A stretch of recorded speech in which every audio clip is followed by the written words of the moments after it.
All right, welcome back to another Halo Infinite video. There's a lot to go over because they dropped a pretty good amount on us over the past 24 to 48 hours from what we saw at E3 to the video they showed the following morning, the multiplayer overview. So shut up, sit down, sip on some chocolate milk, and let's get into it.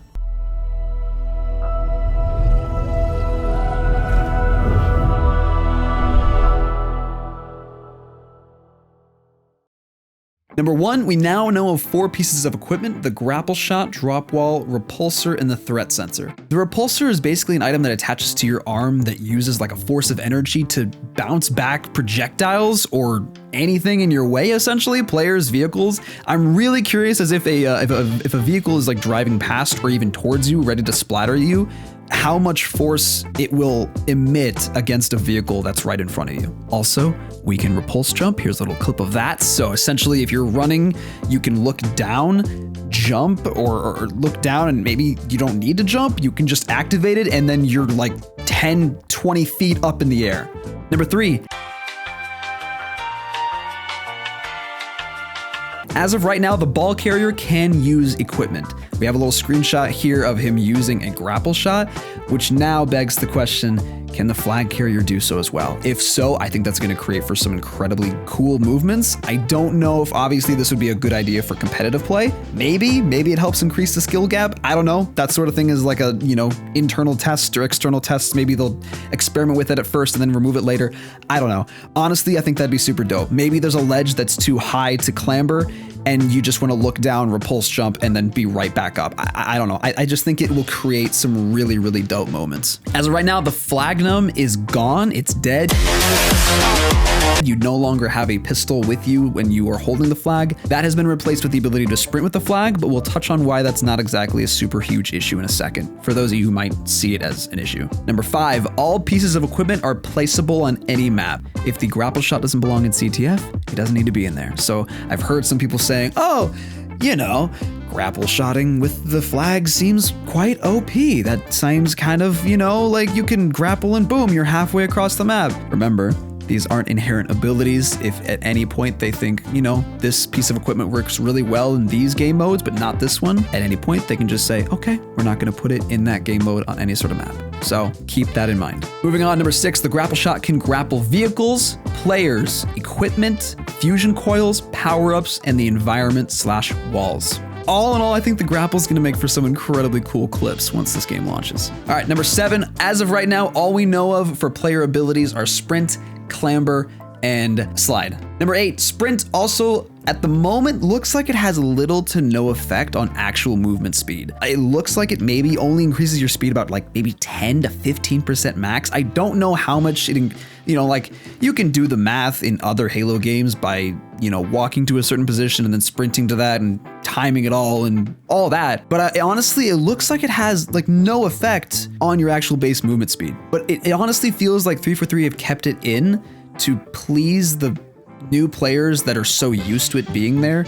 Obviously it's there to also, slide can't function without sprint, but it now seems like it's tuned in a way where it doesn't affect the core gameplay. And I feel like honestly that might be the best middle point for past Halo fans and future. Number 9, ADS or aim down sights is back, but it seems like it doesn't really have like an actual effect on gameplay, kind of like sprint. It's almost redundant. Looking at some of this gameplay, when you're aimed in with an AR and someone's shooting at you, you're not descoped out of it. Like descope is in the game, but it seems like descope is only in the game for weapons that actually are like affected by ADS, the commando, the sniper. But when you're shot at with that, you are descoped. When you're shot at with like an AR or a needler, it's not. So I feel like, again, it's kind of the same thing with sprint where it's not really like improving your range or aim. I think it's just like, it's now there for everyone who has that muscle memory of aiming in with an automatic weapon. It's just kind of there to help with that muscle memory. I don't know. Tell me what you guys think in the comments, but I feel like it's just kind of there, but it serves no real purpose. Number 10, the red X indicator is back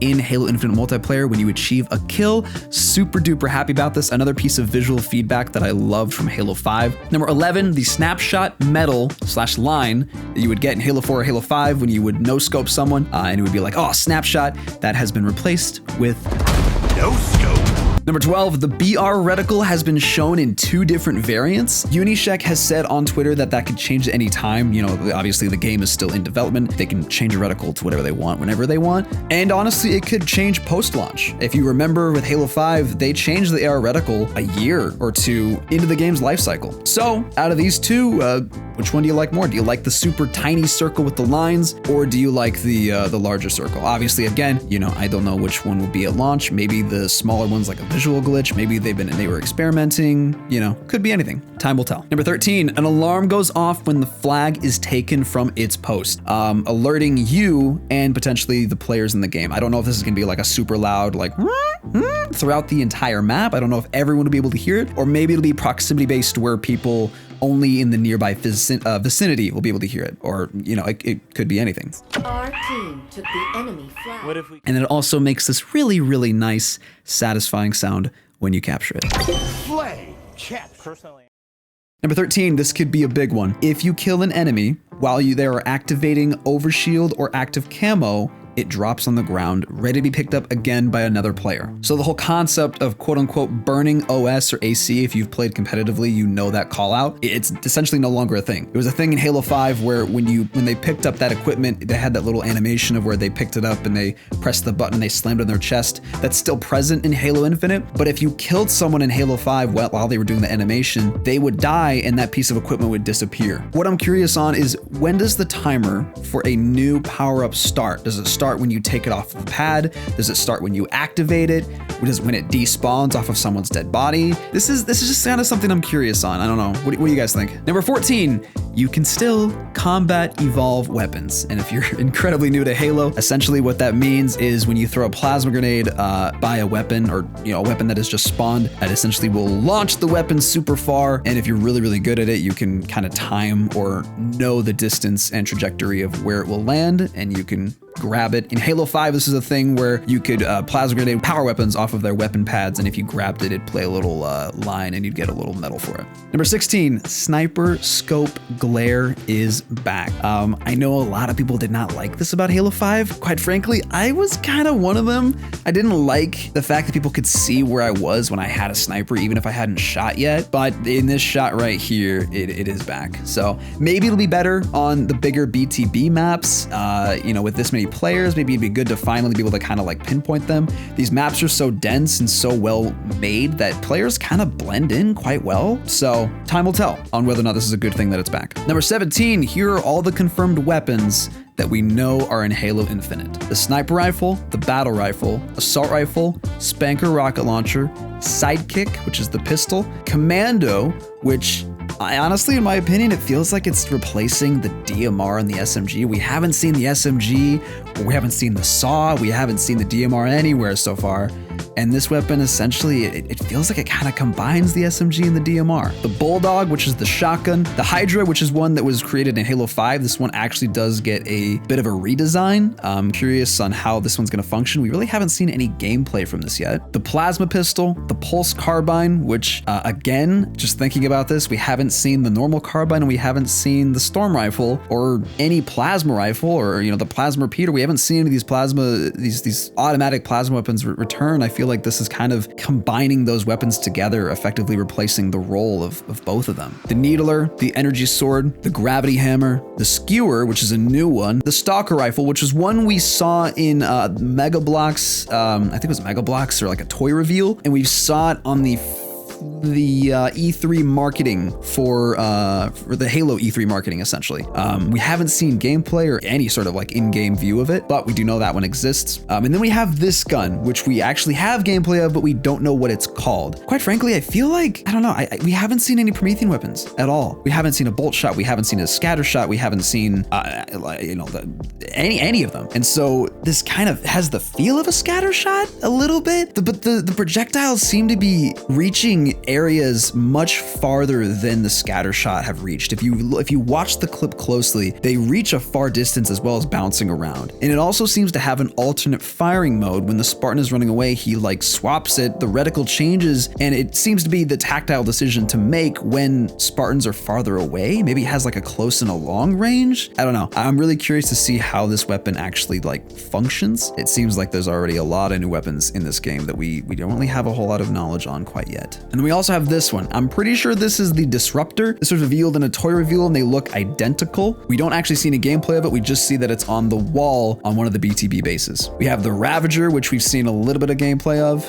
the Mangler, and the shock rifle, which again, no gameplay of the shock rifle, but that has been revealed through toys or Mega Construct. Number 18, the weapon icons are back in the kill feed. This was something that I really enjoyed about Halo 5, is that when you killed someone in the kill feed, it would show the icon instead of just naming whatever weapon or thing that it was. Also, kill feed now points out that someone has gotten an overkill, and I'm assuming a multi-kill. I can't honestly remember if this was a thing in Halo 5. I don't think it was, but if it wasn't, there you go. All right, number 19, this is a big one. Red versus blue is gone. The team colors have been replaced with player outlines. And the reason this is to allow the armor coatings, the player customization to shine through in any multiplayer game you play. If you've played other games such as like Valorant, they do the same thing where there is no coloring, there is no color overlay on your player's skin or clothes or whatever. It is essentially just an outline. The beauty of this, however, is that thanks to accessibility options, you are able to change the color of your teammates or your enemy's outline. Your enemies are outlined and your teammates are outlined in whatever color you choose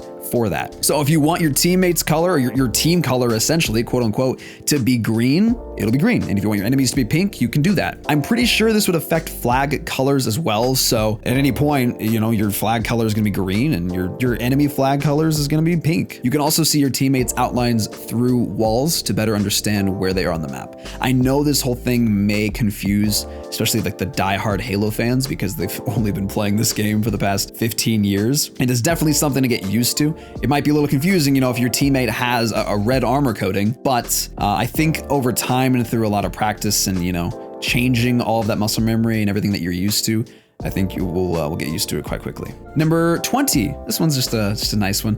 There's chickens, there's wildlife on the map. On this Halo 2 outskirts looking map, there's little chickens running around. Number 21, we now have a little bit more footage of this electric grenade. I'm gonna call it the shock grenade. I don't know what it's called, but we saw it in the E3 demonstration from last year, or not even the E3 demonstration. We saw it in the trailer for the E3 demonstration from last year. It's like it seems to just shock enemies or EMP things. I'm curious on whether or not it's going to be able to EMP vehicles and exactly how much damage it'll input to players and how it'll affect them. But we do have that. Number 22, weapons are placed around the map on the wall instead of being propped up or laying on the ground. I don't know if this is going to be every single weapon, but if that's the case, essentially it looks like power weapons are going to be on weapon pads like they were in Halo 5. And then, you know, weapons that you could just pick up, you know, they'd be on the ground anywhere. They're just going to be on a wall on these little weapon case thingies that seem to open up when you get close, or I don't know, maybe they open up when the weapon has respawned. I don't know. It'll be interesting to see. Number 23, a yellow dot appears in the middle of your reticle when you are looking at something that can be grappled. All right, moving on to player customization. Number 24, everything that you can customize on your Spartan at the moment. This is what we know. The helmet attachments, visor, chest, shoulders, wrist attachments, gloves, which is really new and cool. I'm curious on what we can do there. Knee pads, armor coating, and armor core. Now, armor core is a big one, and I'm really curious on this because this can play a big role. Think about this for a second. Season 1 of Halo Infinite will bring Halo Reach's armor to us. We've seen a wide variety of it. I don't feel like they would leave anything out. It seems like every piece of player customization from Halo Reach is going to be making it into Halo Infinite. But here's the problem. The wrist attachments that were able to be placed onto Halo Reach players, I don't think would be compatible with Halo Infinite. If you look at Halo Infinite's wrists armor, it's not exactly, it's too rounded for some of the wrist attachments from Halo Reach.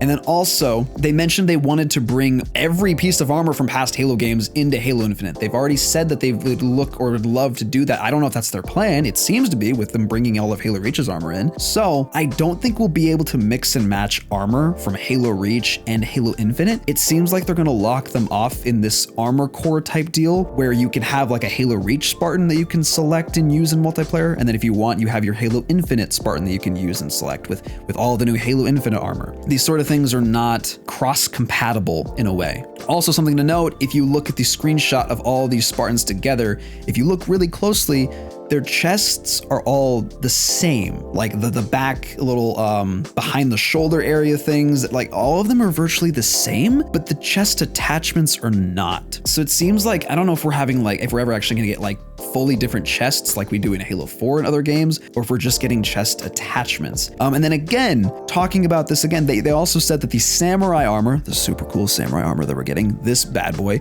this is its own armor core, because if you look closely in a lot of areas, already a lot of pieces of what, you know, Halo Infinite's armor wouldn't exactly work really well. Yeah, like talking about his undersuit, different shoulders wouldn't attach to it well. It wouldn't look good. It is its own armor core, and so I'm assuming all of Halo Infinite's current armor cannot be compatible with any other piece of that armor. So is that its own core and that's all the armor you get? Or could they make maybe more samurai themed armor, different types of helmets that would fit alongside that, or different types of pieces of that armor? I don't know. But I think that is just a really cool idea to think on. All right, number 25, you have a personal AI, which is really cool. Essentially, if you remember Halo 5, you remember the Spartan that would call out weapons and talk about, certain in-game actions that Jeff Steitzer would not talk about. This essentially seems to be replacing that. We have 2 confirmed so far, Lumu, and I don't know what the other name is. He's about to say his name, he says but, and then it's like cut off or it fades out. So, you can make your own assumptions as to what that's gonna be.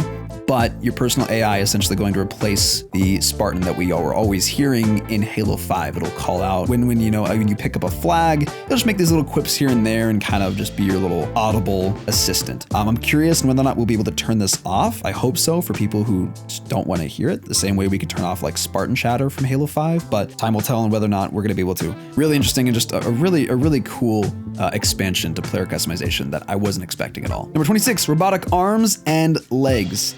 We had this sort of player customization in Halo Reach where you were able to have the robotic arm. I think it was only your right arm, but now we have the ability to have a full robotic arm, a half robotic arm, or just a robotic hand. And I'm assuming that's going to be the same for the leg. I'm pretty sure I've seen footage already of people having a full or a half or just a robotic foot. And you can do this for your left, your right. It's just great. It's for, I think it works really well for anyone who, again, likes the expanded customization. Number 27, weapon coatings. Already, I've been seeing some pretty cool ones. I'm really curious. Is it like, obviously they're not going to really show us like the legendary super cool ones that they'll probably like be highlighting each battle pass with. But I really think this is dope. And I'm curious because, again, moving off of the whole armor core thing, right here it says that this AR is a rare weapon core. And so, theorizing off of the knowledge that we have now, does this mean they'll be bringing in like previous Halo AR models that we'll be able to use? Or like, I don't know, maybe,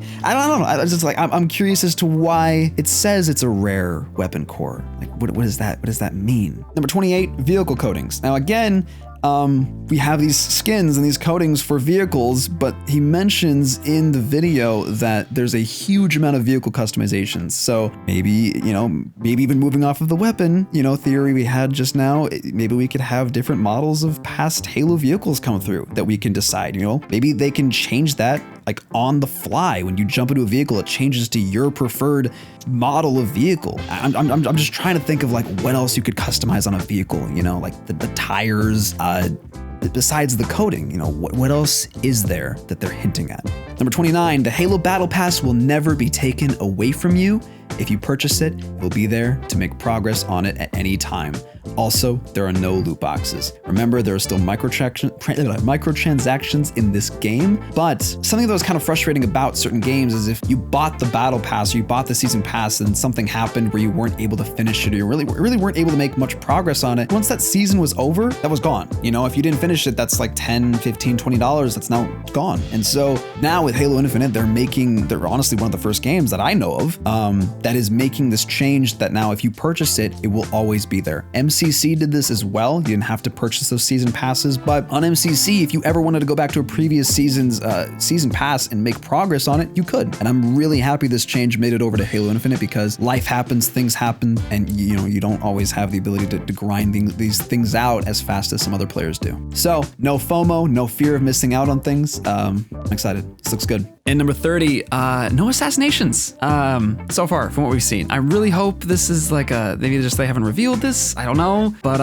we've seen a few backsmacks. Sometimes, there are certain times where you hit a backsmack and it doesn't exactly warrant an assassination, but we haven't seen any assassinations, and so I'm curious on whether or not this made it over to Halo Infinite. Moving on to number 31, the Academy. The Academy includes a training mode, firing range, and tutorial/walkthrough area to learn and hone your skills before entering matchmaking. I am incredibly happy about this. I was thinking about this for months. If Halo's gonna be free to play, there's gonna be all these new players that can dip their toes in and try it out, or just gonna give it a try in general who've maybe never played Halo. This is gonna be huge in helping these players ease into it instead of just jumping into matchmaking and getting steamrolled by content creators or people that have been playing this game for years, day in and day out. That's not a fun experience. And so being able to kind of slowly ease into it, learn the pieces of equipment, learn the new weapons, learn all of the weapons, quite frankly, for jumping in is huge, as well as a training mode. I think is going to be fantastic for everyone in the entire community. I'm excited. Number 32, there are enemy and friendly bots you can spawn in of various difficulty levels. So I believe we can spawn in about 4 enemy bots and about 3 friendly bots, making it an even 4v4. They haven't said if that is the absolute max. We don't know anything about custom games yet. That is just in the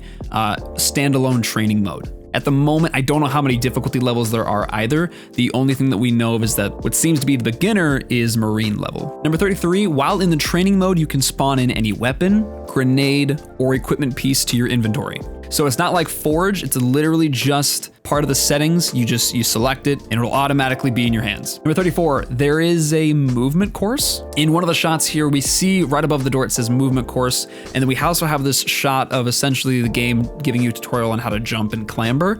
I don't know if those are the same things. Maybe the movement course is kind of like Titanfall 2's Gauntlet.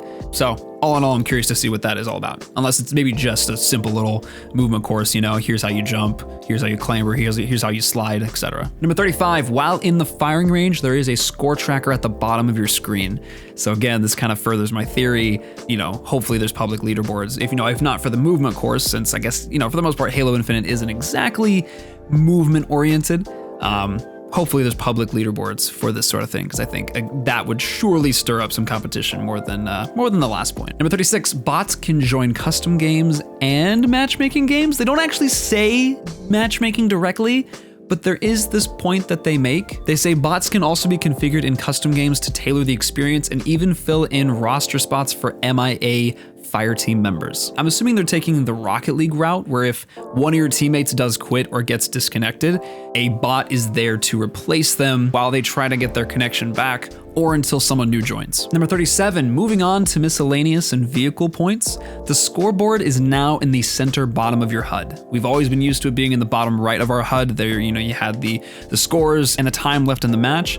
Now that is in the center of your HUD, with the time in the middle of the score of each team. All right, number 38, the radar is now 20 meters instead of Halo 5's 18 meters and past Halo's 25 meters. Number 29, the weapons and grenades are displayed bottom right instead of top right. Not really much to say on this visual change. Let me know if you prefer that. Obviously, it's going to take some getting used to. You might not have like a clear opinion right now. You probably need to play the game and kind of get a feel for where your eyes move during your game and like what feels most natural, etc. Number 40, if vehicles have taken a certain amount of damage, a quote-unquote doomsday effect will take place where you have a certain amount of time to bail from the vehicle before it explodes. Number 41, you can only hold 2 grenade types at a time. There are 4 grenades in total. Remember that. There is the frag, the plasma, the spike, and that shock grenade that we don't actually know the name of. We do know you can only hold 2 because there is a point in the gameplay where he kills someone and it says hold X to pick up spike grenade. Otherwise, obviously, it would have automatically picked it up. I'm assuming he's only holding frags and plasmas and his inventory is full and he's not able to automatically pick it up. Number 42, there have only been 3 confirmed game types. Technically 4, but we're just gonna say 3. Capture the flag, strongholds, and oddball. The fourth being Slayer, but that's always an obvious. To jump off of that, are there any game types that you are hoping will be there at launch, such as, I don't know, like Infection, Fiesta, Headhunters, Regicide, I don't even know what I'm talking about. Ricochet, please, 343, bring back Ricochet, my baby, the best, objectively the best game type Halo has ever created. At me on that, I don't care, it's so good. Thinking about it now, I don't know why I haven't even thought about that. Playing Ricochet and having things like the repulsor, the grapple hook would make some incredibly insane plays. Number 43, here are all of the confirmed maps that we know. We have this Academy training one, the one with the whole Johnson Training Academy Easter egg on it. We have this one that kind of looks pulled from Halo 2 Outskirts, not complaining at all. Gives me a little bit of a vibe of CSGO, some of the maps I've played on CSGO, but really fun looking. I'm hoping it plays well. We have this blue one, which kind of looks like a hydro plant in a way. Got this water area over here, and then we've got this electrical-esque thing turning in here. And then we have this sandy map with some Forerunner architecture in the background. I don't know if this is an arena or BTB map. We haven't really seen enough of it to kind of make a good guess. And then we have this BTB map, which is, as far as I'm concerned, the only BTB map that they've shown us. And it looks absolutely fantastic. A huge amount of verticality, which I personally think has been missing from a lot of BTB maps in Halo's past. A huge amount, just an overall huge amount of depth. Number 44, this is kind of playing off of what I just was talking about. BTB is 12v12, in case somehow you didn't catch that, you didn't know. 12v12, 24 players in total. I know a lot of people have kind of been complaining. They're like, it's BTB 2.0, like 24 is nothing. We've already been playing with this in Warzone. Like I was expecting 32, this is next gen, maybe even 50 players. I personally think that this is, I don't know if they tried more players and it didn't work out. You know, there are plenty of reasons as to why it may be 12v12. Maybe 12v12 is truly what works best. Maybe they did try 32 players. Maybe they did try 50 or 48. Thinking about this reminds me kind of Apex. When that game first launched, I was confused as to why there wasn't 100 total players in the game. I was like, what? That's not a battle royale. There's only 60 players. What are you doing? But later on, I came to understand that with the map size that Apex had, with how that game worked, 60 players was the perfect amount of players that they landed on in their testing to make those games feel fast-paced, but not overbearing and overwhelming in majority of the situations. So I don't know, we'll just have to wait to see until we can play it. But vehicles will drop onto the map via Pelican, and weapons will resupply the battlefield via a Halo 2-esque ordnance drops. If you didn't know, they say ordnance drops, and I know you're immediately like, oh no, Halo 4, oh dear God. But don't worry, they're not personal ordnance drops, they're just ways to resupply the battlefield. It's just all there for immersion, you know? A weapon could just magically appear in your base, but they're there for immersion. You know, it's like a frigate from above was like, you need extra weapons? Boof, here you go, on the way. And I think that is beautiful. Number 45, this is kind of a cheap one. There are wind effects on the BTB map. Just kind of notice this right here. Nothing huge, just a nice little whoop. There you go. Number 46, here are all of the confirmed vehicles we have seen so far. The Warthog, the Rocket Hog, the Razorback, the Scorpion Tank, the Banished Wraith, the Banished Ghost, the Banished Banshee, the Gun Goose, the Banished Brute Chopper.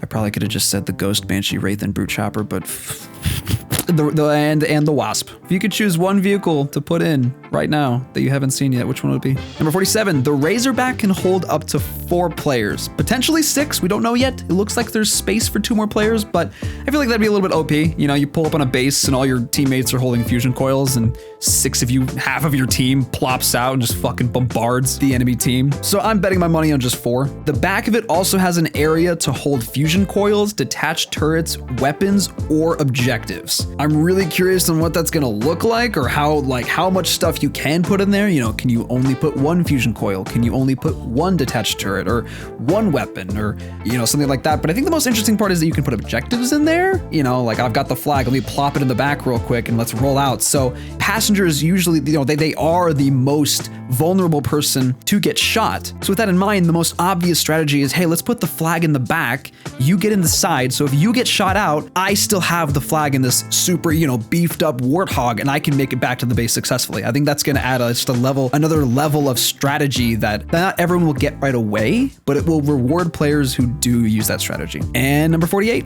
again, as you guys know, Parts of the vehicles can be shot off. The Ghost here with the part of its front flap gone and it's flaming, and the Warthog here missing a tire. I'm really curious as to how this is going to affect the steering of vehicles and the speed. You know, now you kind of have some more direction when you're shooting at a vehicle. You know, you're not just like shooting it to shoot it. You're like, okay, hey, because you know, in certain scenarios, putting 4 shots into a Warthog will not always kill it. Especially now, I'm assuming, oh yeah, this new Razorback with all of its new armor, with its enhanced armor, it probably won't do a whole lot. But if I aim for these wheels that are vulnerable and I knock off 1 or 2, that's going to really mess up their ability to continue moving with whatever objective they may have. All right, number 49. This one I actually just added to the list because I was scrolling through Twitter while making this and I saw this. I didn't really think about this because I'm not in that sub community that much, but it is a good point to make. When you get an overkill, it shows that in the kill feed. Now, the concern here is, does that display for the enemy team as well? Because if so, for montage makers or literally anyone trying to hit a clip, any sane person is gonna see that and think, oh, they're on an overkill. Oh, they're on a killtacular. Yeah, I'll just stick around here, hide, and not go anywhere. And that's gonna probably cause a bit of an issue for anyone trying to hit a high kill clip or anyone just trying to go for clips for a montage, etc. The positive side of this is if you have teammates that are, you know, not incredibly toxic, then they see, you know, oh, he's on a triple kill. Here, I won't kill this person. I'll damage them or I'll help them or something, or I just won't be an idiot, you know, because maybe they're not able to call out to me, hey, I'm on a triple kill. Hey, I'm on an overkill. Don't kill this next person. Something along those lines. There is a slight positive to it. And then number 50, the sidekick has a slightly new model from last year's gameplay. Last year did not have that little flashlight underneath the front of the pistol. So with this new attachment, as well as the red lights that are on the sight of the weapon, the gun overall just looks and blends in a bit more with the entire sandbox, whereas the previous model just kind of looked a little too generic for most people's likings. But yeah, we knew about that change about a month or 2 ago, but for just any of you who maybe didn't really notice or, you know, don't follow the Halo community and news as much as some of us do, and that's it. There's 50 things I hope none of you knew, or at least I hope you learned something where you're like, oh, I never thought about it, or oh, I didn't see that before. Hopefully this video was informational. Hopefully it got you caught up with things you may have missed. The multiplayer trailer and the multiplayer overview we got was great. There was a ton of information in there and it was all positive. I even saw a few content creators that weren't really sure about the game after E3, but after watching that multiplayer overview, they were like a lot of their concerns were put at ease. It was really exciting to see that. So I hope this video has helped you with any concerns you may have had, or at the very least just kind of gave you some information you may not have had. I stream on Twitch every Monday, Wednesday, Friday at 8 p.m. Central if you want to come hang out and watch, play some Halo, play some custom games, or just, you know, just kind of vibe out. Here's a clip of all the great content you're missing out on. No, the average price for a dead person is $550,000? That's... Monique, listen. To the 5 of you who made it all the way to the end of the video, I appreciate it. Thank you so much for listening and watching. More Halo content on the way. Halo is back, and I couldn't be happier. Peace. Bro, he limping. I can't fucking see. I can't see. There's so many colors. There's just colors. Okay, he's dead. Can we get a checkpoint? Please? Oh dear. Oh no. Okay. Hey, I ain't complaining. Pro strats right there.